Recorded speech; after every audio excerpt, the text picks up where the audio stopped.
All right, bear with me. You know when you're in the shower and you're scratching your nuts, or you're trying to get to sleep and this business idea just comes to you and you're like, I must act on this right now, and you can't sleep and I need to sit through 3 South Park episodes to fall asleep. And the first thing you do is you jump onto a domain registrar and you register a whole bunch of domains and do absolutely nothing with them. Now, I'm not saying those domains are worth nothing, but I'm going to share my screen and I'm going to share some ways that you can do some really basic digital marketing analysis to see if your idea has legs. And what I mean by that is, let's deconstruct a few competitors. Scratching my nuts in the shower and I want to make some Egyptian snow shovels. We need them. We need Egyptian snow shovels. So first things first is let's have a look at the chunk of the pie, meaning how many times a month online does this keyword get searched into Google, right? First things first, we do some keyword research, right? Are people in what country Googling this thing? Then we want to have a look at the competitors. Who is currently fishing in that pond? Who's dominating that pond? Who is getting the traffic? Who's getting the leads? And then we deconstruct how strong is their asset? How many pages do they have on their website? What kind of Facebook ads are they running? What kind of Google ads they're running? And we're essentially calculating the cost of entry to market. Just like many of you, I've had these ball scratching moments for the last 15 years, and I have had my share of domains that I've bought. Now, what I learned many years ago is that those domains are not worth much until you build them out and actually acquire traffic with them, right? So you rank them, you get attention with them, you get leads, and then those leads are worth something. Now, in this case, I'm actually just going to niche down on a term that I'm not very familiar with, but I get the gist. It's buyer's agent, and that's for Rachel from Lansdowne. Apologies, it's taken me so while to come back to you. I've always had this keyword on my mind. What I'm going to do now is I'm going to share my screen. I hope nothing blows up when I press this button to change my scenery. And I'm going to show you a free tools that are out there to do a bit of this research yourself. And then I'm going to use the tools that I use daily. So first things first is I'm going to press this button and hopefully nothing... Bang! Okay, we're good. I'm still here. We're all good. Now, okay, this is not a free tool. This is a tool called SEMrush, and I'm just quickly checking out the chunk of the pie. So in other words, how many times a month does this keyword get entered into Google? Are there people looking for Egyptian snow shovels? There are not. No one's looking for Egyptian snow shovels. It's an analogy that I use when I'm not going to get sidetracked. What we're looking at here is 61,000 times a month nationally does this term buyer's agent get entered into Google in various variations. In fact, 5.6 thousand unique ways of looking for this particular term. Now, obviously that means buyer's agent Sydney, Melbourne, Brisbane, wherever. And we can have a look at those keywords here. Now, what I'm going to do first is I'm actually not going to be looking at a paid software because this is actually quite expensive, but I'm going to use a free software that you all have access to. If you go and sign up to Google Ads and you go through, I'm not sure what kind of hoops they're going to make you jump through these days. I rant about my frustrations with Google Ads. Now, we run sometimes $500,000 worth of Google Ads each month, and we can see the cool stuff and hello, give me a sec. The things that they do. So sign up to a Google Ad account. Don't actually enable any ads. If you need to enter some credit card details, do it. Just pause the ad. Don't touch it. So you have a thing called a Google Keyword Planner. Now, trigger warning. I don't know if it's a trigger warning, but this is not, you're going to see some cool shit here. Don't rush off and buy domains because they're not going to get you anywhere just having the domain. So this is a free tool that you can use, and where Google is actually telling you how many times a month in a certain city does a certain term get entered. So for example, what have I got going on here? Nationally, the term buyer's agent is getting Googled, I'm not sure if you guys can see this, 8,100 times. Now, the next thing that I actually look at is the cost of low range to high range. Now, I'm not going to give you the technical analysis here, but essentially Google is saying that if we want to get traffic on this particular key term, at its cheapest, Google is charging $3.74 per a click to $11 a click. Now, I know that these are absolute lies. Now, you guys probably can't see the $3 per click. Let me just move over here. No, you still can't see it. What about now? $3 a click. When I say Google lies, the term free buyer's agent, do you agree, would be a cheaper term than simply buyer's agent Sydney or buyer's agent Melbourne? Okay, so when I look at $3 to $11, I could probably say that a real cost per click here is $20 a click with a Google ad. Now, that's giving me an understanding of the kind of cost of entry to market that this niche has. So if I'm about to pick up a domain on buyer's agent Sydney or buyer's agent Melbourne, I'm starting to understand that this is not it's definitely not a hard space, but it's not going to be your single arborist in a rural city town where with no competitors. Easy, right? So here I'm looking at the monthly search volume, and this is free. Anyone can do this. And many years ago, this is what made me go and buy hundreds of domains that just sat there for a long time until I realized that this domain is useless. Sure, some exact match domains, some one-word domains you can flip and sell. That's its own thing. But where it kicked off for me was I started to build out these domains. And so I built out domains in eyebrow tattoos, plumbers, electricians, lawyers, lots of accountants, financial advisors. I targeted suburbs, I targeted cities. And once built out and ranked locally, and it began to get leads, now I can actually go ahead and start that business in the accounting space.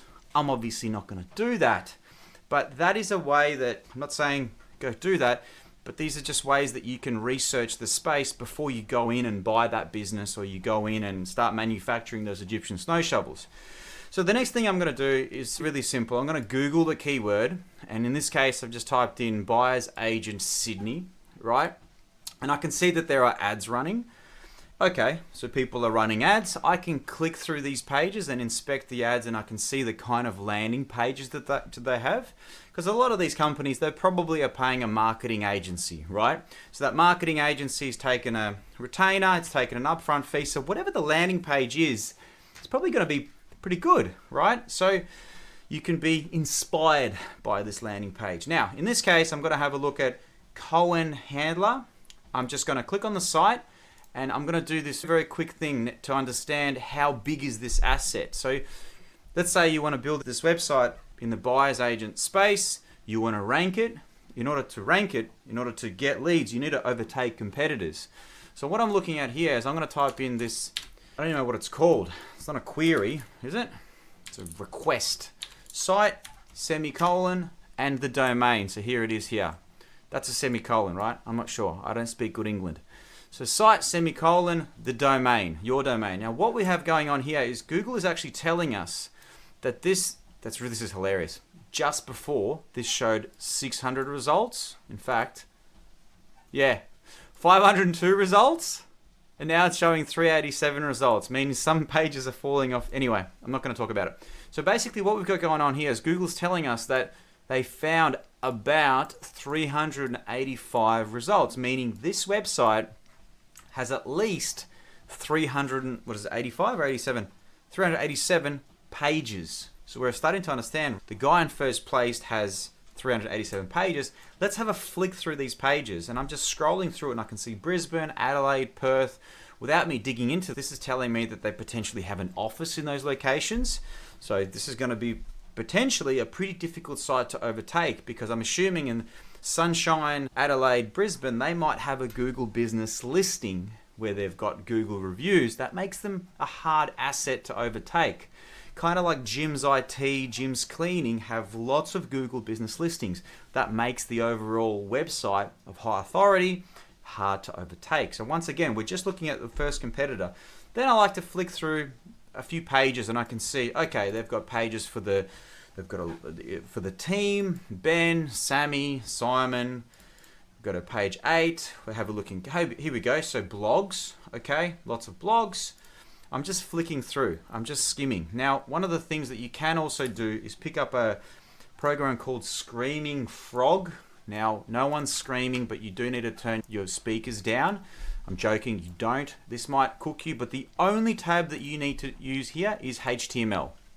So what this does, this sends a robot to their website and maps out their website and the pages that the website has. So right now, a very quick crawl, we've got 80, 85, 92, almost 100 pages that it's mapped out, and it can give you a few cool visualizations of the page of the website, and it's telling you if these guys are in first position, they're doing something right. These are their pages. Maybe we should go and do something similar. Now, once again, to get a better picture, we need to look at the top 10 results. And that's what when I run SEO campaigns, that's exactly what we do. We deconstruct the top 20 even a bit further. And that gives us an understanding of what kind of websites we need to build for our clients or for us to have a chance to rank at the top. Now, I'm just doing very basic stuff here. So already 270 pages that are found. Now, don't worry about any of these buttons. They're probably going to cook you. But this is telling us that these guys are pretty serious. They've got a whole bunch of projects. They've got a whole bunch of lots of projects. Means track record of success. So case studies. Now, before I cook you any further, the next thing that you want to be looking at is something called Facebook Ad Library. The way we look at that is we go to their Facebook page. I'm pretty sure we can get to their ads from here. But in this case, we're just going to go to Facebook Ads Library, put in their Facebook handle, and we can see their active Facebook ads. So if you want to spy on your competitors' Facebook ads, do this. So we can see that right now they have this ad running, find your ideal property in Sydney's North Beaches with Cohen Handler, right? What I do is clear-cut big companies that have big budgets have substantial agencies that look after them. And if an ad has been running, this one's been running since July 3rd, July 10th, June 7th. Here we go. This one's been running since June 7th. That's what, almost 2 months? Sounds like this ad might be performing, might be delivering. Otherwise, generally you turn these things off. These ads have been running since October 2023. Something here is working. Go and set up ads that have your projects, that have your branding, that look like that. Okay, so that's Facebook ads. Google Ads has something similar. There's a tool called Ads Transparency. Same thing. These guys are currently running these ads. Want to invest with AU's best? That's a cool, very cool words. Access off-market properties, experienced professionals. So if we click on this, what's actually going to happen? I'll show. Yeah, I want to actually click on the landing page. Where is it going to take us to? So you're seeing the visual ads they're running. They're going to be running them to a specific landing page, I'm assuming. Here are the rest of the ads.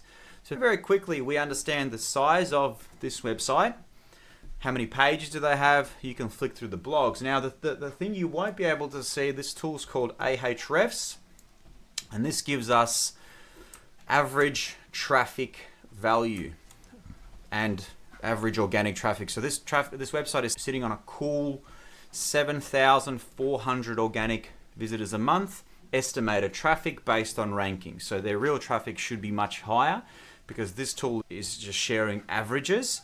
It's not sharing their actual, but it's not linked to their website. It's just an average tool, right? So we can see that not much. So this graph down the bottom is telling me that over time, Google is actually recognizing them for less keywords.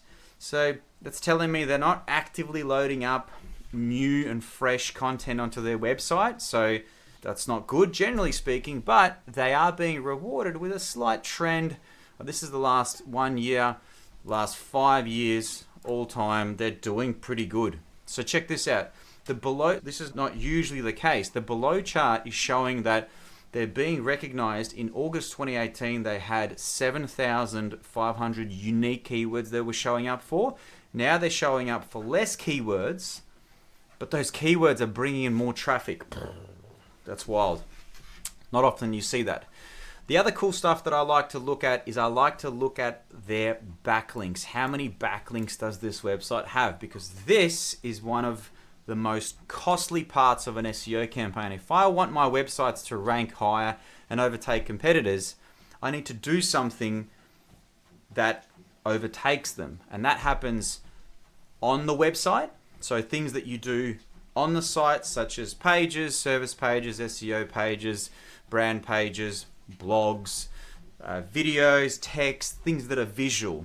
And then what happens off the site, which are things that are like the plumbing under the house that you don't see, they're called backlinks. The more backlinks of higher quality in the same niche that you have from the same city or country, the better. Very simple. So if another website in the real estate space mentions this website, very good for this. If I'm an accountant and I have a link from the ATO, mentioned from the ATO or Accountants Daily or another big publication, big website in the accounting space or finance space or a superannuation company, that backlink is worth crazy amounts of value and money. So not all backlinks are built equally. So I can see here that out of 400 unique websites, there are 3,100 backlinks. It means some websites are mentioning them more than once, obviously. Now, normally I dive a bit further and I click on those backlinks and I actually deconstruct things further, and that helps me understand the cost of entry to SEO in this space. Look, hope that helps. Just to recap a little bit, start with understanding your keywords. So what is it that people are searching? Are they even searching this key term? Whatever idea you have, whether it's like a business directory or whatever it might be, or an item, a product, right? See what kind of things are being searched. So I would actually start with Googling that thing, buyer's agent. I can't spell when people are watching me, so buyer's agent. Is that the term that people are actually searching? Once you've identified that term, throw it into Google AdWords, Google Keyword Planner, get some search volume. This is free, right? Once you understand that buyer's agent is the exact term that we want, we can actually limit it to, let's say, Melbourne or Sydney. And it will tell us that in Sydney, the term buyer's agent, Australia and Sydney. No, we don't want Australia and Sydney. We just want Sydney. The term buyer's agent in Sydney gets 2,400 hits, right? So then we Google buyer's agent in Google. We have a look at there's your ads. Now these are all looking like pretty big boys in the game. You have your typical listicle type post. I'm just going to click on this buyer's agent, propertybuyer.com.au. Okay, so let's click on this website. This looks like a blog about what is a buyer's agent. This looks like a blog that is trying to sell us something. No problem. Now, I'm just going to quickly do a deconstruction of this website very quickly. Video content, guys, very important. Site, semicolon, how big is this website? This website is displaying over 1,000 search results. Okay, for all of you super excited about your new business venture, new business idea, and you pick up a domain, there's the cost of entry. We need to do something that has to be bigger than the other guy at least. The other guy had, 200 or 300 domains. So let's pages. I'm not going to skim any further, but I'm going to quickly throw this into refs, paid software, but there's other tools out there. You don't have to use this one. This one's getting far less traffic. This is sitting on 4.5 thousand organic visitors a month.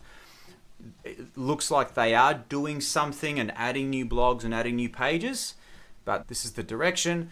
This is their backlinks. I can have a look quickly at their top pages. So we're spying on the type of pages that they have about what is a buyer's agent. So that's their most traffic page. That page receives 772 visitors alone, right? The rest of the high traffic pages looks like their blogs, 10 winning auction tips.